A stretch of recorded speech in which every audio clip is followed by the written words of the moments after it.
enye na ye musa say eba ne sen what happened kwame asem ne yakom ye musa say abrante no eba ne sen die no yoye die no de aye obi na so yo obi bibi nso a sei na ese wo ye no kwame asojafo attack no eya doso dodo ena asojafo so ya de uniform no so no adua mo ho bo dodo nti se yan kasa ya hu yi a kwame de ebehu ani asojafo ni bi asojafo binom ena ganafo binom kwame tete pa ne yakase soja kwame na ehu ena nkola ne binom ama soja die ayetan nkola ne binom mo ya sojafo no wo ma soja die ayetan enti kwame asem ne yemusam yie e ba ne sen die ne siye abrancha ne na okohen hotel ho no no ne hwan de wo ho ne yire ne hwan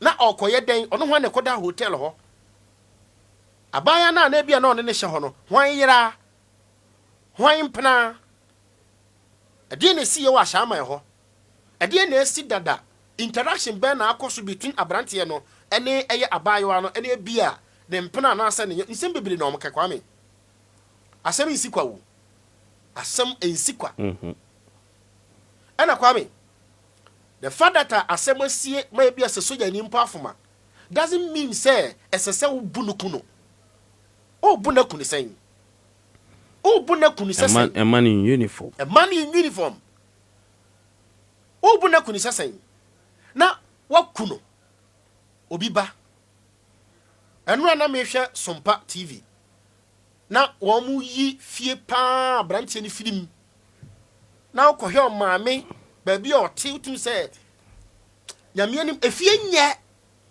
ati se ye ho ye die bia efie nye na brebre wo wuro mu nsem a nyame adom wonye soja atade ahye wo mo so na wosunya hampo yeah wahu na kwame se nipa na oye sansem fun no a wakum soja ni no so wanya de a kwame eno so nkire se asojafo enko surround the whole community na hwe de si ye de na wuyi wo video ayi a TVC ti nipa gu fam brantam na bu nipa o sora na mo kan mo pan dada jeje Rollins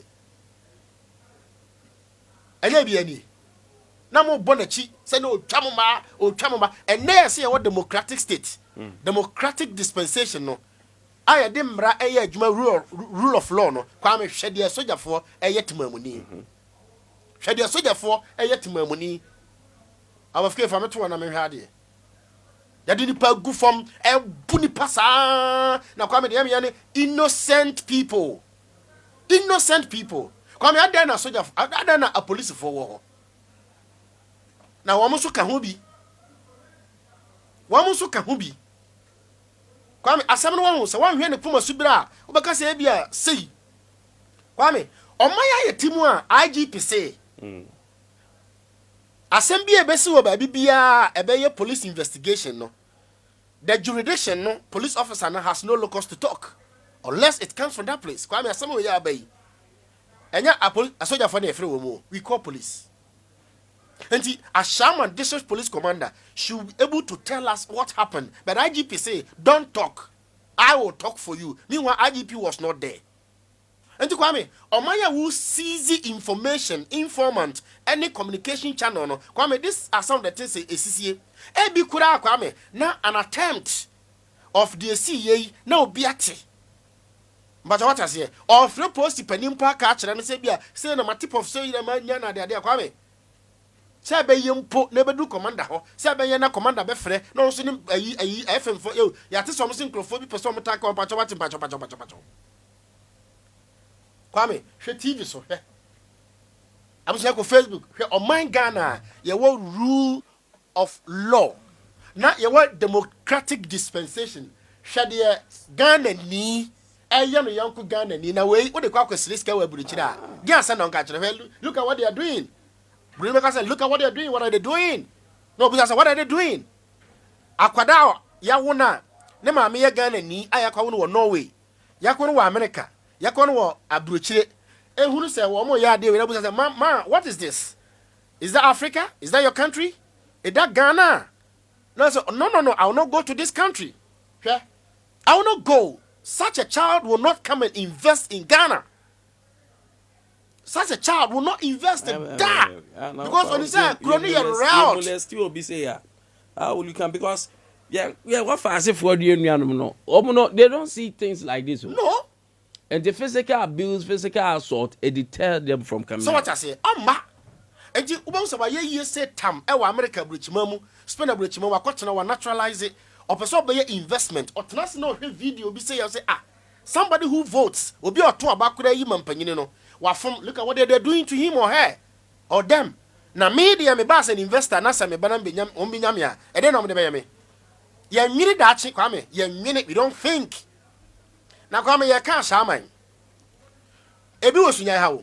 Kwame, Ashaiman semono, ebi was sunya ha. My more typical example. Newtown, unim still problem the Newtown boys and Ghana Army, and I soldier for them. Because maybe and Tokobi see Newtown. Emma a soldier for any civilians and in Tokobi Kwame Nyakomeboa. Emma Baku film, soldier ni Baku film also. Kwame update, I didn't be that so the horse, so you soldier ni now no Newtown. Now if you 9:30 no one share you Kwame, you be boom. I'm telling you, who Newtown is a history now. Kwame Newtown, a bit the na Ashaiman na aba.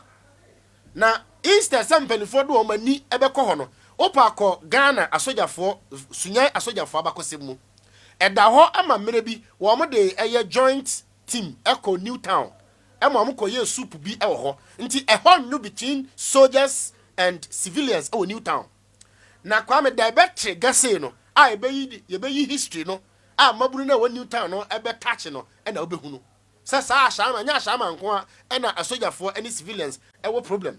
This is the time the security apparatchiks sit the people of Newtown, the people of Sunyane down. Or in general, now security, civilian stigmatization, education, and whatever. Because Kwame, must say enemy to be about the top civilians, any police, any soldier phone them, so anymore. And Kwame, you know for sure.